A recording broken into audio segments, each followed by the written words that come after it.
World War I was known for its many military innovations. From the Royal Navy's first use of tanks or land ships to the first combat aircraft designed by Germany, many of these inventions would go on to completely change how wars would be fought. Among these, some of the deadliest and most debilitating weapons were the chemical weapons of World War I. The first use of chemical weapons came in the form of tear gas. Originally used by the French and then the Germans, it proved incredibly unsuccessful as it would fail to work in freezing climates. It only had the effect of disorienting the enemy, which proved not to work effective in combat.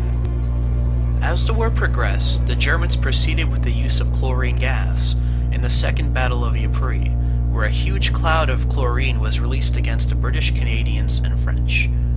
The effects were devastating. It caused severe choking and destroyed the internal organs of the victims. The Allied forces had to evacuate the area, and the Germans were afraid they too would succumb to the chlorine if they advanced into the newly captured trenches. Worldwide condemnation followed Germany's use of chlorine gas. However, since Germany was already utilizing chemical weapons, it left no choice but for the Allies to use chemical weapons as well. The British attempted to retaliate with chemical weapons, but failed miserably. At the Battle of Loos, the wind would blow back the chlorine into the British side, resulting in more British casualties than German. This setback resulted in a shift to put poison gas into artillery shells, and allowed for more varieties of weapons such as phosgene and mustard gas. Among the new chemicals used were others such as paralytic nerve agents and bromine. However, the most used were mustard gas and chlorine. If the war were to last until 1919, about 30 to 50% of all artillery shells would have had some form of chemical weapon. By the end of the war, about 130,000 tons of gas had been used.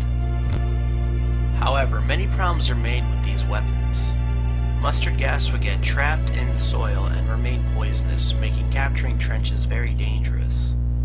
The Great War showed that, on an overall scale, chemical weapons proved to be largely ineffective in battle.